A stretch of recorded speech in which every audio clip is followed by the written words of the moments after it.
Muy buenos días Miami, muy buenos días a todo el sur de la Florida. Bienvenidos a En Contacto a través de Canal 22 Mega TV en este viernes de hoy, que como de costumbre tengo la compañía del escritor y politólogo, un máster en ciencias políticas, Julio M. Chilling, para quien tengo los muy buenos días. ¿Cómo estás, Julio? Un placer, Daniel, como siempre estar aquí todos los viernes. Bueno, esta semana ha habido una cantidad enorme de noticias, en realidad, hay un menú muy variado. Pero te voy a proponer algo, a ver si tú estás de acuerdo, y es adentrarnos en este golpe de efecto que está dando Cuba con referencia a la batalla contra el ébola. Ha mandado ya casi 300 médicos y paramédicos a 2 países del África sudoccidental o occidental, y lo cierto es que pretende incrementar incluso este envío de médicos. Y le está pidiendo a Estados Unidos que le apoyen esta gestión, y Estados Unidos está coqueteando también con esta propuesta. ¿Qué hay detrás de todo esto desde tu punto de vista? Porque yo sí veo que hay muchas cosas detrás. Por supuesto, por supuesto. Esto es otra maniobra más del castrocomunismo para impactar la opinión pública en los Estados Unidos y buscar un acercamiento diplomático con los Estados Unidos, que eso representa pues acceso a crédito, acceso a tecnología y en defensa un cabildeo formal del sector de negocio mucho más grande de lo que hay ahora para mantener el status quo en política entre Cuba y los Estados Unidos. El uso de personal médico ha sido por parte del régimen de La Habana una maniobra muy practicada, o sea, esa falsa imagen de ser una potencia médica cuando en Cuba pues no hay ni siquiera sábana para los hospitales, no hay jeringuilla, no hay las cosas más elementales en el cuidado de salud. Sin embargo, exportan, arriendan médicos, ya sabemos que eso es una fuente de divisas impresionante para el régimen, pero es también una pieza de propaganda extraordinario. Y el estar, como tú bien usas esa palabra, coqueteando, para que los Estados Unidos trabaje con el régimen castrocomunista en combatir el ébola, cuando la realidad es que Cuba no dispone de los recursos, de la tecnología, ni de la capacitación para enfrentar el ébola, pero sí están ahí mandando soldados de pie a que se expongan cuando realmente no van a hacer una diferencia para dar una cura a esa enfermedad. Bueno, tú lo has dicho, soldados de pie, porque están enviando médicos incluso con el compromiso firmado por un contrato de que si contraen la enfermedad no pueden regresar a Cuba hasta que no se curen o hasta que mueran. Y si mueren en el África, tienen que ser enterrados en el África. Pero ahora viene la segunda parte. Bueno, vamos a poner el tema un poquitico en contexto, porque yo decía, hay algo detrás de esta gestión.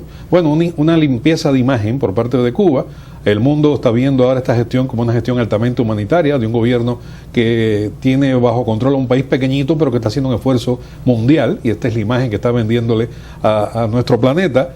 Estados Unidos entonces reacciona positivamente por un problema diplomático y no tan diplomático, porque me da la impresión de que Raúl Castro está buscando que en el final del mandato de Obama se relajen una serie de restricciones que existen en política exterior de Estados Unidos hacia Cuba.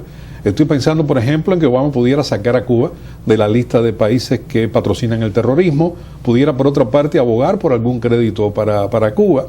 Sin embargo, no puede levantar el embargo.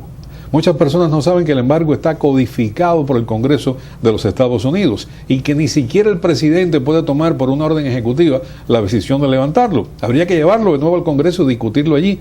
Y mientras haya, no sé si tú estás de acuerdo conmigo, pero mientras haya pilares tan importantes en la legislación, como personas como, me estoy refiriendo a Mario Díaz Balar, me estoy refiriendo a Iliana Ros-Lehtinen, me estoy refiriendo a Bob Menéndez, a Albio Cires, mientras haya legisladores cubanoamericanos en una posición totalmente opuesta al levantamiento del embargo, no creo que el Congreso vaya a lograr los votos necesarios para levantar el embargo. Pero sin embargo sería un momento de relajamiento para Cuba, que está viendo por otra parte que el petróleo venezolano cada día se le pone un poquitico más lejos, porque no solamente están descendiendo los precios del petróleo, sino que Venezuela está a punto de no poder cumplir con esas obligaciones. Ya con China tuvo que tirar la toalla y tuvo que renegociar la situación. Y aunque Cuba sería su última censura, su último corte, ¿pudiera pasar cualquier cosa en Venezuela ante el desastre económico que se está viviendo en ese país? Correcto. Has descrito bien la noción del embargo de los Estados Unidos contra el régimen castrocomunista. En otras palabras, la decisión unilateral de los Estados Unidos de no comerciar entre comillas, con Cuba comunista, no tiene relaciones formales, diplomáticas, etcétera. Y efectivamente la ley Helms-Burton en efecto codificó, o sea, le quitó a la rama ejecutiva, le quitó al presidente la posibilidad de levantar, como quien dice, unilateralmente el embargo. Pero, y esto es muy importante, sí pueden haber relajaciones del embargo, sí. porque la ley, la misma ley que en parte le dio la capacidad al Congreso, se le quitó al presidente y lo pasó a la rama legislativa, donde se considera que hay un mayor peso para realmente promover la democracia en Cuba y mantener el embargo. La ley contiene suficientes ramas que de hecho el gobierno actual la ha usado para relajar el embargo con la noción de que está promoviendo la democratización. En otras palabras, permitir viajes entre Cuba fuera de su territorio a Cuba dentro. Ha puesto el punto fundamental. Me imagino que Raúl Castro esté pensando, bueno, si me sacan de la lista de países promotores del terrorismo, correcto, que respaldamos el terrorismo, puedo decirle a la Casa Blanca, a la administración actual, bueno, liberen los viajes de norteamericanos a Cuba. Y eso sería una inyección de dinero fresco para la dictadura castrista. Total. Y lo pueden hacer porque, de nuevo, la ley da ese espacio a la rama ejecutiva.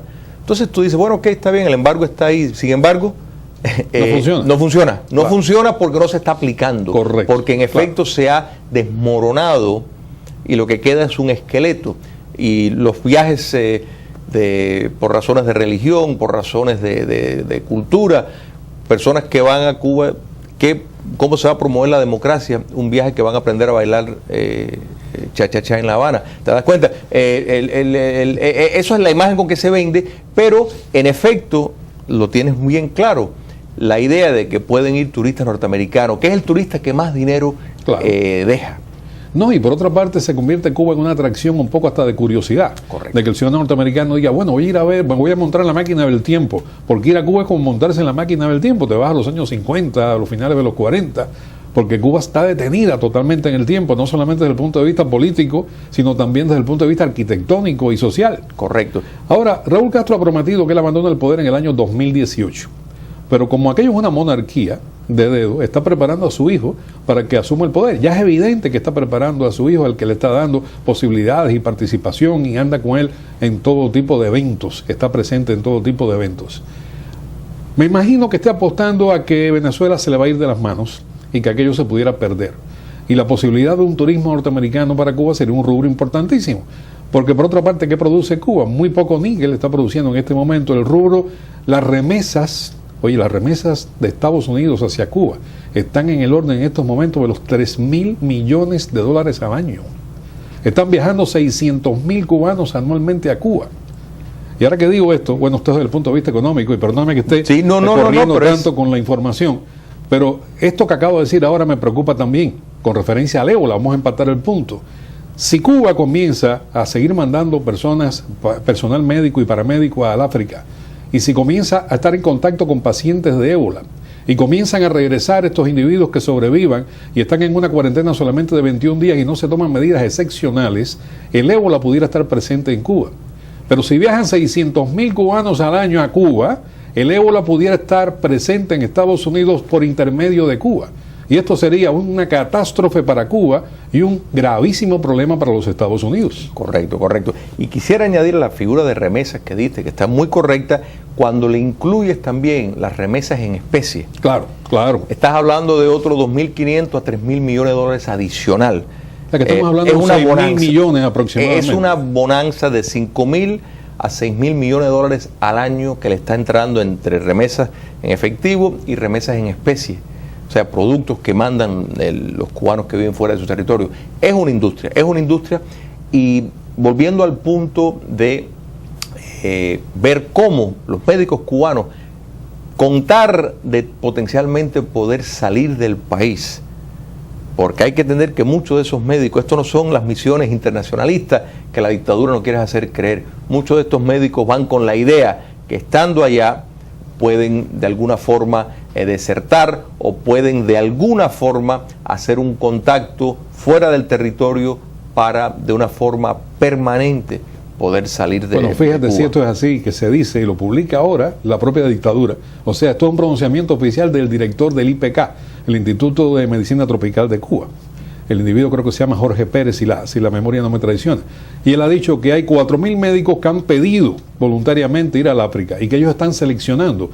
Esta selección está cerca de los 300 médicos aproximadamente. Están seleccionándolos porque sean militantes del partido, porque tengan más de 50 años de edad, en su gran mayoría con familia, o sea que no puedan emprender una nueva vida por un problema hasta biológico, y por otra parte que sean gente de confiabilidad política. Claro. Fíjate si eso es así, porque es una vía de escape. Bueno, yo me escapo aunque sea para Haití, para Liberia, para Nigeria, para donde sea. Claro, y la dictadura está contando que el tema del ébola pues le puede servir muy bien en el sentido de propaganda, y no quieren pasar por la vergüenza de que esos médicos que ellos están alabando que están siendo internacionalistas, pues empiezan a desertar. Entonces, precisamente por eso es que tienen ese filtro ideológico para ver cuántos pueden ir. Pero sí presenta un riesgo, como tú señalaste, dada la entrada y salida de cubanos fuera de su territorio que están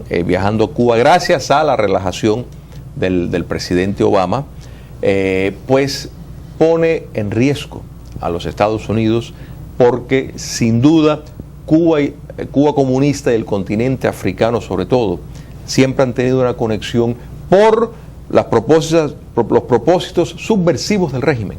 En Angola, en Etiopía, que es donde provienen el continente africano estas enfermedades que hasta el momento no tienen una base en ninguna otra parte del Un comentario mundo. solamente adicional. Cuba no ha podido controlar una epidemia de cólera que en estos momentos tiene dentro de la isla.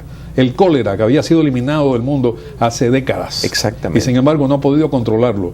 Esto es un golpe de efecto que está dando solamente. No hay experiencia para combatir el ébola y sencillamente está tratando de limpiar su imagen para buscar otros dividendos directamente con los Estados Unidos. Es una burla al sentido común, y los Estados Unidos lamentablemente se está dejando llevar y le está siguiendo el juego propagandístico de la dictadura castrocomunista. Y es un acto de función para esos pobres médicos que están aceptando ir allá a toda costa, porque saben que tienen más cerca la muerte que la vida, a partir de que pongan un pie allí. Correcto.